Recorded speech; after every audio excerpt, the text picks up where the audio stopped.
Welcome to No Broken Legs. I am your host, Evan Belfiore. Joining me on a Saturday evening is Jimmy Champ. Jimmy, how are you? Man, I'm good. I'm just out here looking for job security like Bubba Ventrone, man. Man, I tell you, it's it's something to be that bad at your job, but being bad at your job and keeping it is a Cleveland Browns tradition. That I don't necessarily think this was one of the worst losses that they've had over the years, but there was a lot of talk that it was. What were your thoughts on just the atrociousness that was the Browns losing to the Jets?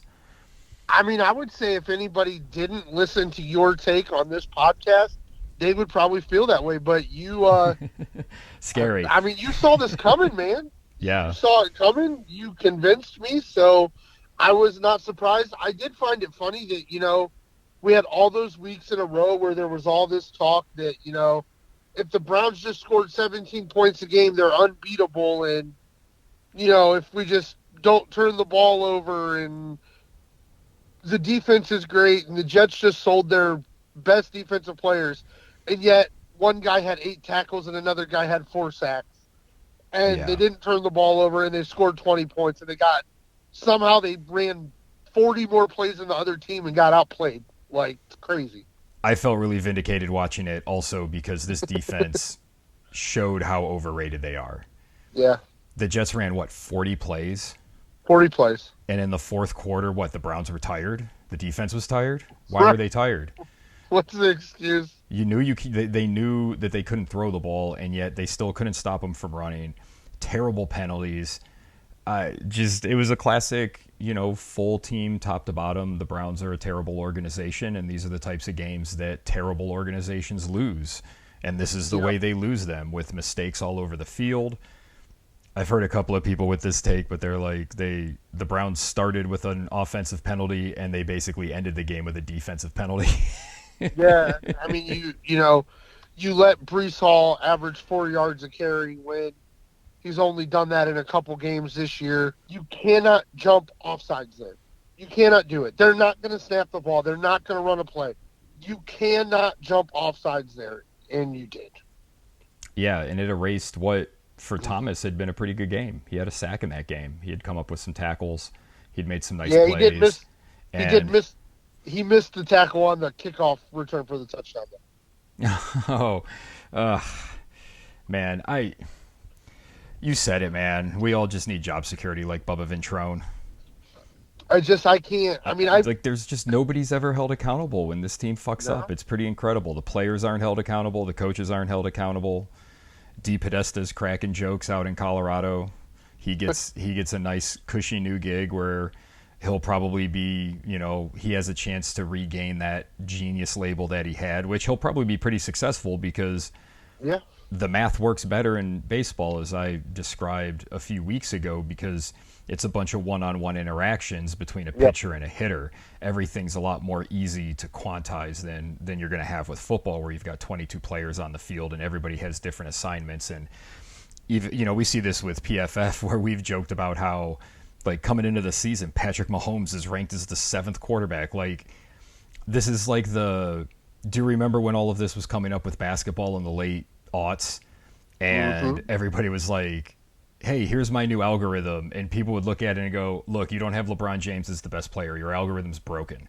Yeah, exactly. Exactly, yeah. And it just... Yeah. I know. I agree with you, but I agree with you. I mean, I think D. Podesta...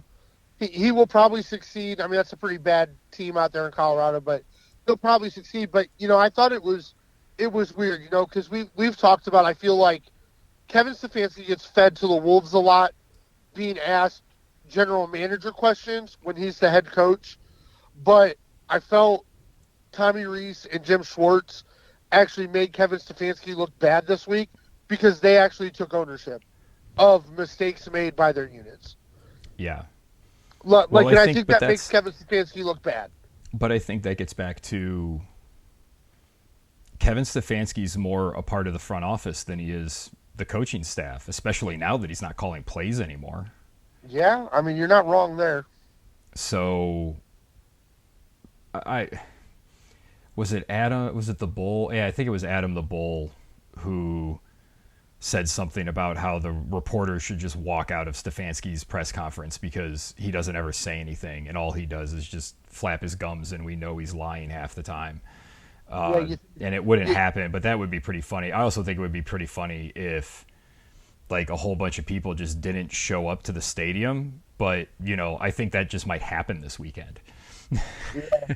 Or until it's probably going to happen every home game until Shedeur starts playing. Yeah, and then that'll only last for one game because they ain't going to look any better. No, probably not, especially with his bad habits of backpedaling, that pressure up the middle. I mean, I guess we can get into the game that we're coming. We haven't even talked about the fact that they're playing Baltimore. Hey. Right now, the Ravens are 7.5-point favorites as they travel to Cleveland. The over-under sits at 39, which that's just hilarious that the over-under is 39, but the spread is 7.5, which, gives you a bit of what Vegas thinks of the Browns' offense. This game, just everybody's going to have Baltimore in a million parlays and a million teasers if they still have them to pick in their eliminator pools or stuff like that. They're gonna pick them. We see it every year. The Browns win a game they're not supposed to, and it's usually a dumb game in a dumb way. They did have the Green Bay win, so do they have another one in them? No, I don't think so. I think Baltimore's gotten mostly healthy on defense, and they've been clicking with Lamar back. And for me, this is probably a little preseason bias to where I thought Baltimore was a Super Bowl contender. But I just think with the defense healthy and Lamar on the field, I don't think this Browns team I don't think the defense can hold them down enough. I'll probably go with Baltimore in the under when I make my parlays, but I can see Baltimore winning 21-0. Yeah, I think Baltimore knows that if they want a chance to win the division, get themselves back to the playoffs, and have a chance to win a Super Bowl, they have to win games like this. So I maybe this is a close game at halftime, but I can't see Baltimore trying to fuck around here. This feels like a game where Baltimore's up more than 2 touchdowns early, and then they just sort of coast to victory because the Browns, even though Baltimore's fully capable of blowing big leads late in games, the Browns' offense just doesn't have the firepower to do it. And I don't know if 10 points is a low enough spread for any game that Dylan Gabriel's in.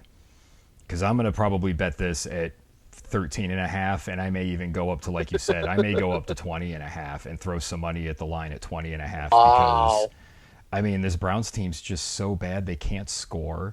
And just for reference, you can get plus 154 on 13.5, and you can only go up to 19.5. That's plus 325.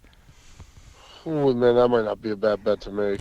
I'm just saying, you can look at your season-long bets, see where your futures are. If you're like us and you have New England to make the playoffs and you've got that money coming in, maybe throw a little bit of those winnings on something like that and try and really double down on your profits there. So just a suggestion.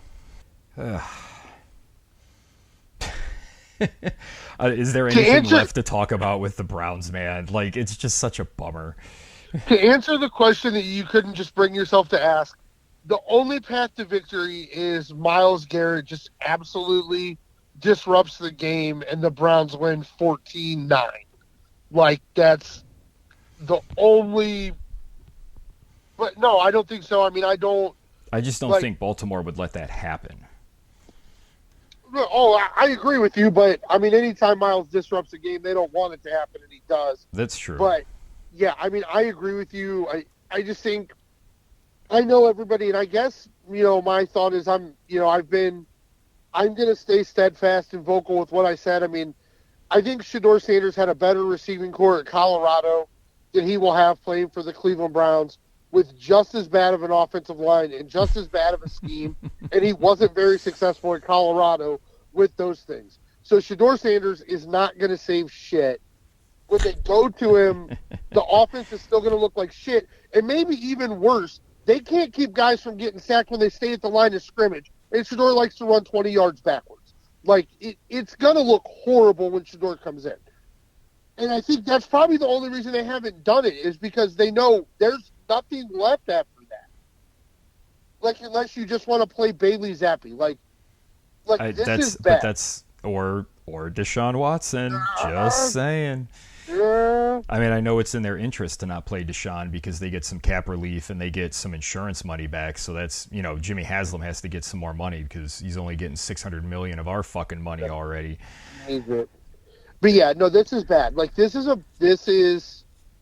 I mean, you've got ESPN analysts saying they think teams should go after Kevin Stefanski. It's one of those things where once again, and everybody in Cleveland going, why? The organization is so bad, nobody even knows who's bad. Yeah. And it was funny sad, because we did the whole thing with Paul DePodesta again, where it was like, well, what was his job really? Nobody really knows what he did, so... Yeah. We can blame everything on him, but he can blame nothing on himself if he wants to. Yeah. This is bad, and it's hard because the division was actually kind of winnable this year. The schedule was kind of easy. Yeah, but Jimmy, how many times have we said that over the last 25 years? That's what this organization does, is they throw away years today for future years tomorrow while spending tomorrow's money to lose today. It's pretty awesome. It's pretty cool. Because, this is the... If you're not going to win the Super Bowl, be bad. This is the fruits of that labor. You never become good because you can never... You're never decent. You have to at least reach a certain level of consistency before you can be consistent enough to win the Super Bowl. I don't understand why that's such a difficult concept for so many Cleveland fans to understand. Oh, I agree with you 100%. I don't know either. It's very frustrating. Very, very. Having to follow this team because of where we were born and when we were born. People that were born 10 years ago are like, whoa, I don't even fucking care about the Browns. It's the truth. They've basically lost out on 2 generations of football fans. Yeah, deservedly so. All right, well, let's talk about the other games because they're probably going to be better than this one. I don't know. There's some other stinkers on the schedule this week. And speaking of stinkers, the Washington Commanders are playing the Miami Dolphins. The Dolphins are 2.5-point favorites. This is the early game, Jimmy, 9:30 a.m. from, I believe, Madrid, Spain. Yeah. Miami kind of looking like a competent team the last couple of weeks. What's up with that? I don't know, but this is a stay away for me because you're not tricking me into taking the Dolphins as a favorite. No. I think I would actually take Miami between these two teams because I think Washington's just in all the magic they had last year. This is the complete opposite year, so that when we look at these 2 years at a macro level, we'll be like, oh, those 2 years just canceled each other out in terms of luck. Yeah, and I think for Washington, they're in a situation where some teams get in, and I hope they don't get stuck in it too long. Dan Quinn, by all accounts, seems like a really good dude, and he was an absolutely excellent coordinator, but he is just clearly not. And I think for Washington, he was probably the right guy at the time to hire, to try to get some good energy, and they needed a little bit of leadership, but I think they need to go now to an offensive-minded young guy to run the team. I would support that decision as well. I think that's a really good plan. I don't think Sean McVay would have not still had his future, superstar quarterback in that game when he got hurt. So I guess because I didn't bring it up when we talked about Cleveland, but a name that I would look for if I was Washington, if he becomes available, because there were some rumblings about him, is Matt LaFleur from Green Bay. Yeah. That would probably be a guy that's at the top of my list. Yeah, 100%. And we can talk a little bit more about that when we get to the Green Bay Giants game, because Lord knows that game's not worth talking about. The Pittsburgh Steelers are hosting the Cincinnati Bengals. They're 5.5-point favorites. Over-under sits at 48.5. Pittsburgh really needs this game to give themselves a chance to hold on to the division, Jimmy. Do you think Cincinnati keeps this close? Pittsburgh's such a weird team to try to bet. Yeah, I think they keep it close. I like this is for me. This is another one of my three-way same-game parlays. I like Bengals to cover, Steelers to win with the over, and it's at like the odds on that is like plus 719. So Wow. I think that's really good odds on that. And that's a path I see for this game. That Pittsburgh offense just looked like doo-doo. But then that Pittsburgh defense at times has looked like doo-doo. Yeah, I think I'm with you. I like Cincinnati to cover. I do like Pittsburgh to win. So Right, I definitely like that. I'm a little iffy on the over part of that because of what we've seen from Pittsburgh's offense sometimes. Oh, but they're playing the Bengals and the Bengals stink. You could just erase all that. They're going to go over. Yeah, I mean, I think both these defenses are pretty bad. So, you've got Flacco out there, but I think there's just two bad defenses. But so far this year, Flacco just keeps coming up on the losing side of these close ones, and I think the Steelers will pull it out. But I think it's like a 3-point game, so I do like the Bengals to cover there. A huge move in the line of the Houston Texans game. They're traveling to Tennessee, taking on the Titans. This was a 7-point spread. Now it is down to 5.5. The Texans are favored by. The over-under sits at 37.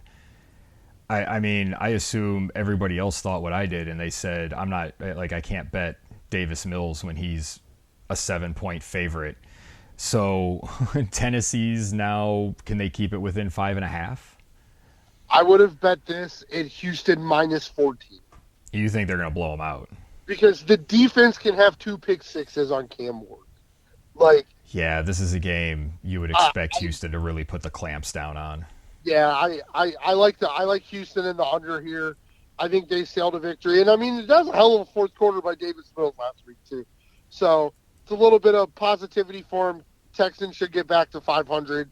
Maybe still have a chance to make a little playoff push. But, yeah, I don't think the quarterback matters. I think Tennessee is, unfortunately for them, they're one of the 3 probably worst teams in the league, and they are going against the best defense in the NFL this week. Next up, the Chicago Bears traveling to Minnesota to take on the Vikings. Vikings are 2.5-point home favorites. 48.5 is the over/under. Jimmy, I still don't know what to make of Minnesota. I just don't. I don't know what to make of Chicago either. I don't know. This probably feels like a game where you just bet on Justin Jefferson to do stuff and just. This is a stay away for me. I'm going to take Chicago for the purpose of our podcast because we like to pick them all. But on my personal parlays, I don't want nothing to do with this game because I really they've both been very up and down. Neither of them can be stable. And I will say this game is in Minnesota, I believe. Mm-hmm.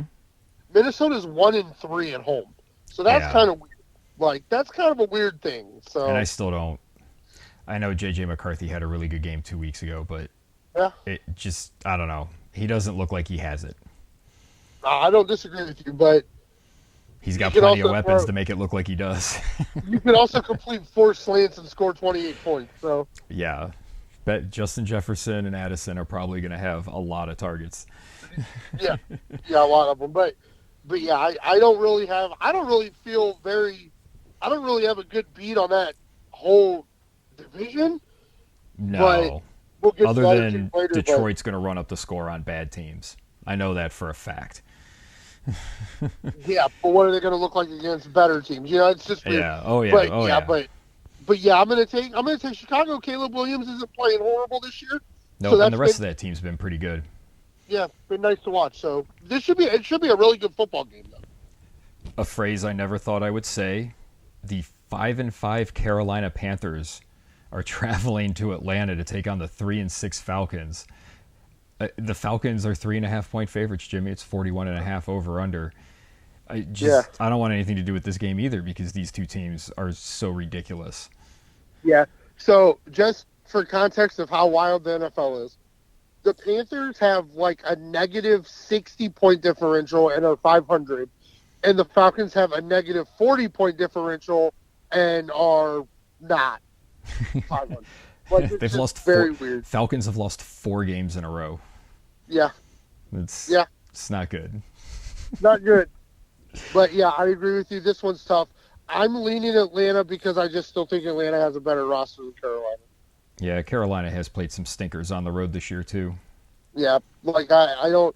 Atlanta hasn't been super good at home, but they've been pretty good. They've been okay at home, and Carolina's just so up and down, and I just think I think Carolina is not as good as their record, and I still agree with you. Atlanta is the definition of mid, but I don't think Carolina is mid, so Atlanta should be able to win this game. Our next game sees the Tampa Bay Buccaneers off the bye, traveling to Buffalo to take on the Bills. 6 is the spread here. 46.5 is the over-under. That's a lot of credit to Buffalo, who hasn't looked all that great. But if we get roller coaster Josh, that would mean he'd be really good this week. Yeah, and Tampa Bay's defense isn't playing well. No. I just don't know how Buffalo bounces back from that performance last week. I just don't. I mean, that was really bad. Like, for a team that looked like they had kind of turned the corner, they were pretty bad on both sides of the ball, and Tampa needed a week off to get a little bit healthy, so I'm rolling with Baker here. All right. I'm taking Buffalo. I think. All right. I like what Tampa Bay does on offense. We saw it last week against New England, or 2 weeks ago against New England. I just don't trust that defense. They just haven't looked good enough. They haven't looked championship level, and it really bums me out because we're probably looking at another off season where, people like us that think Baker's a top 10 quarterback will have ammunition for that argument, and then people who want to bring Baker down will be like, well, he faded out in the playoffs, blah, blah, blah. And it's like, yeah, well, his defense gave up 37 points. What are you going to do? Our next game sees the Chargers traveling to Jacksonville to take on the Jags. LA 3-point favorites, 43.5 is the over-under. Just what does Jacksonville do? You want to talk about blowing a game late, man. I mean, they couldn't get a first down. They couldn't sustain a drive. There's just been some wild comebacks this year, man. That was just an absolute. I mean, Houston really ramped up the defense, but that was just a horrible fourth quarter performance. And I think the Chargers make it even worse. I got the Chargers. I think the Chargers win this comfortably. Like, I probably tease this up to 6.5. Yeah, I like the Chargers to win this probably by double digits. Our next game. I mean, I just think the Chargers are better, and that was a back-breaking loss for Jacksonville. Because really, with the way the AFC is, a win there for Jacksonville really would have had them sitting kind of nice in the playoffs. I mean, technically, right now they're currently seventh. They would have been tied with. Actually, they would have been tied with Buffalo. They'd be 6-3, and they'd have a game over Kansas City and a game and a half, really, because they beat them. Yeah, I mean, but that was a really bad loss for them. I don't think they're going to handle it real well because Trevor just doesn't handle adversity very well. No. So I like the Chargers here. Trevor can't handle adversity, and apparently the Green Bay Packers can't handle success. They're 7-point favorites traveling to New York to take on the Giants. 42.5 is the over-under. I'm just taking the Giants because we've seen Green Bay twice this year fail to really show up against a bad team. So I don't know how anybody could take Green Bay in this spot. I'm taking Green Bay. You're taking Green Bay in this spot?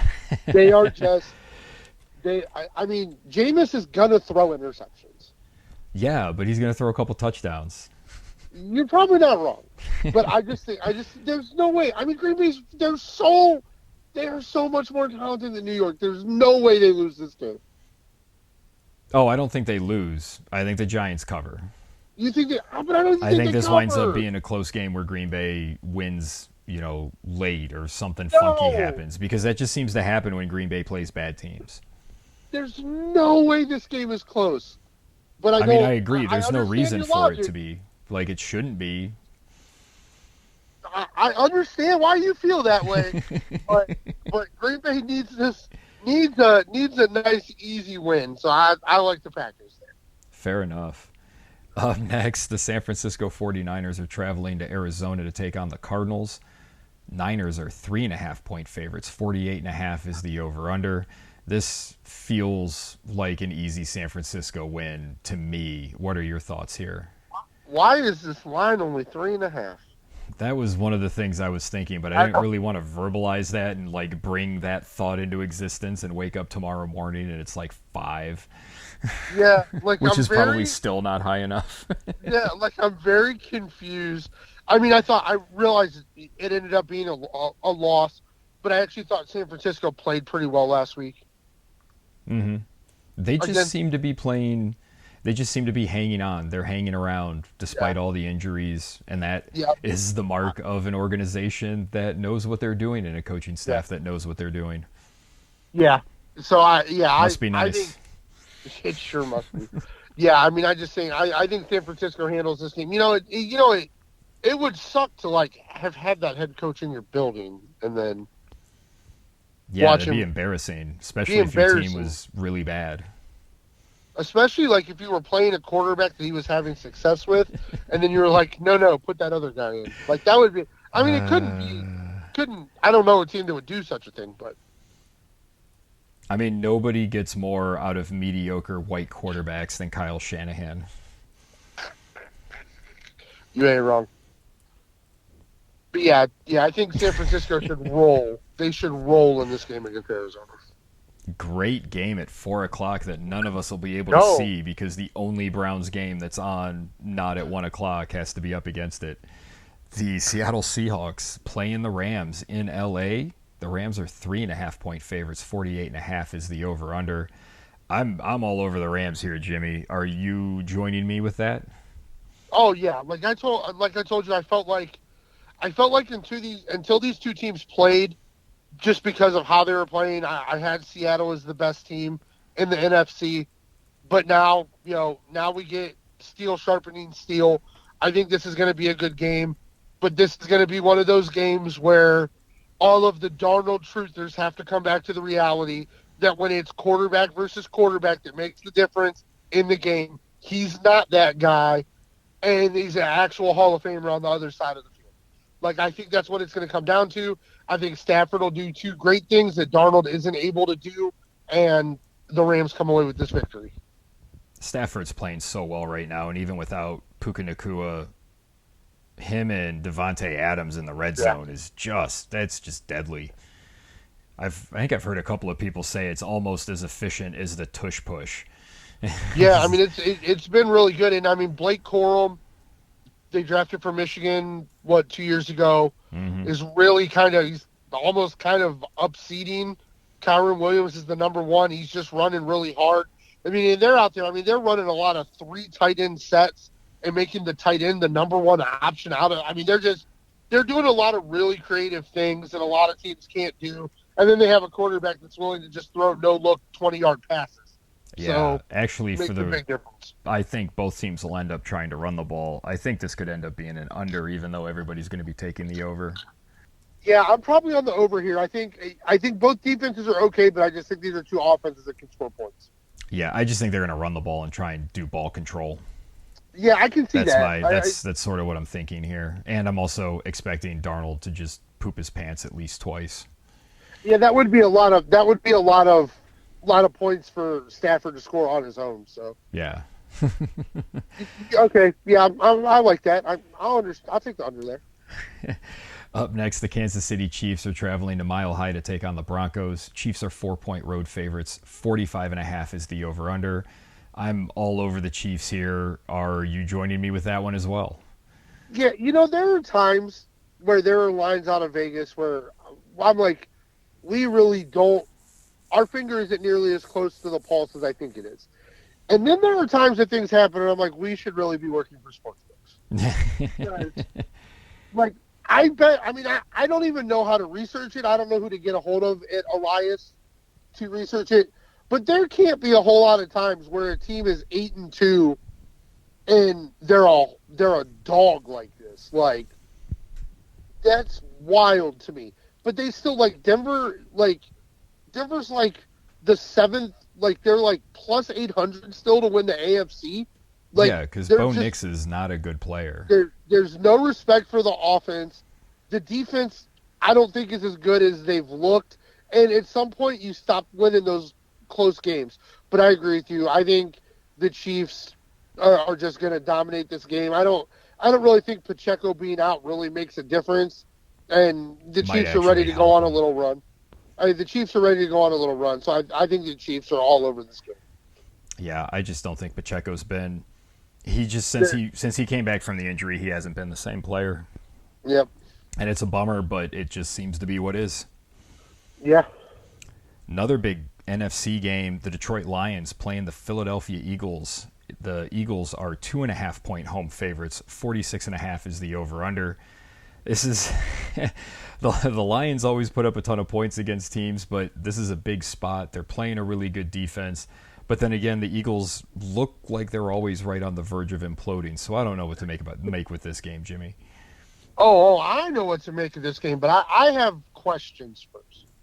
So last week, the entire NFL media made a huge-ass deal out of Dan Campbell calling plays against a shitty team and running up the score and winning. So what is the media going to do this week when he calls plays against a good team and they lose? Because the Eagles are going to win this game by 2 touchdowns. Well, Jared Goff's probably going to throw a couple picks, and they're going to be awful picks, and everybody's going to be like, wow, those were really bad interceptions, so they're not going to question Dan Campbell. I just don't think I don't think the Lions are in the same sphere as the Eagles. I just don't. Now I do agree with you with the implosion. I mean they gotta I'm kind of they might have wanted to trade AJ Brown there at the deadline. Like that Especially after feels they like put that that could be a big problem. showing up when he was out that 1 week. Yeah, it feels like that could end up being a problem. But yeah, I think the Eagles are just a superior team to the Lions. Yeah, I agree. I just think they're a better team than Detroit, and we've seen Goff in places like this before where he just makes a couple big mistakes. This is going to be a nighttime game. Everybody's going to be watching. Yeah. This is a nighttime game. Everybody's going to be watching. Lights are on. That's not when he shines brightest. Yeah, and it's in Philly as well, right? Yes. No, it's in Detroit. Yeah, and they're really good in sorry. Philly. Yeah, you're right. It's in Philly. Why do I have Yeah. that marked differently on my sheet? That's Yeah, I mean, bad job by me. Philly plays really well at home. Detroit's not the best outdoor team, so yeah, I love Philly in this spot. Man, I can't believe we talk about these games like Seattle, LA, that's going to decide the NFC West, and Kansas City trying to get back into the AFC West, and Detroit and Philadelphia, and then we end on the Dallas Cowboys traveling to Vegas to play the Raiders in the giant Roomba. The Cowboys are 3.5-point favorites. 49.5 is the over/under. Whatever, man. The Raiders money line, baby. You like the Raiders here? Give me the Raiders money line. I think the Cowboys are just in full total meltdown, and I think the Raiders have the better coach, so I'm taking the Raiders. Sold, but I'm not putting any money on this game. I've got money on the Cowboys under, so I'm just going to be happy to win that and forget that the Cowboys exist in general. Yeah, I would have never thought that the NFC East would be the worst division in football this year. Well, I'm not entirely sure it is. The AFC North has 4 teams with negative point differentials. Yes, they do. But at least some of them win. That's a good point. I mean, Philadelphia does nothing but win. Yeah, but nobody else does. Yeah, I mean, yeah, it's just a bad conference. Yeah, no, I agree with you. I mean, there is still an NFC South, so let's not forget. Oh, that is. Yeah, but we got the Panthers at 500, man. They're not gonna make the playoffs, are they? That's not happening. It would be incredible. So they're 5-5. Who are they? I can't believe we're doing Panthers schedule game. I They're playing the Falcons, the Loss. Niners, Loss. the Rams. Loss. Oh, the Saints, the Bucks, the Seahawks, the Bucks. So yeah, they're not making the playoffs. Oh, that is brutal for the poor Panthers down the stretch. Although they may get that late one against Tampa Bay, because Tampa Bay may be slotted into wherever they are in the playoffs by that point. But But I think that's what's frustrating to me for the Browns, because the Panthers they could legitimately be somewhere around 500. And I don't think their roster is better than the Cleveland Browns. And I don't think their schedule is equally as hard as the Browns' schedule. Like, it's frustrating. It's very frustrating. Well, that's week 11 now. Jeez. Yeah. It just feels like the Browns are so bad. It feels like it's later in the season than it is. Yeah, but it's just funny because there are just a couple absolute stinkers on the schedule this week, and then just some big games. I mean, the Steelers Bengals game is a sneaky big game for the AFC North. I don't think it's a sneaky big game. I think it's a huge game because if Pittsburgh loses that game, then Baltimore's winning the division. Like, that's just what's happening. Yeah, I can't argue with that at all. And then just some huge NFC, 3 huge NFC games, and Tampa Bay Buffalo may end up being the best game of the week.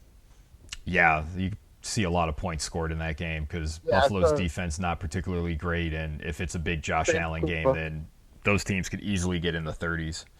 Yeah, so it'd be a good Sunday of football if you're not worrying about the Browns. Yeah, you just a 2 TV day. You don't need 3. No, you don't need 3. Put that third one away, guys. Well, thanks for joining me to talk some football tonight, Jimmy. It was a lot of fun. No place I'd rather be, brother. And I'd like to thank all of you for listening. For Jimmy Champ, I'm Evan Belfiore. Thank you for listening to No Broken Legs.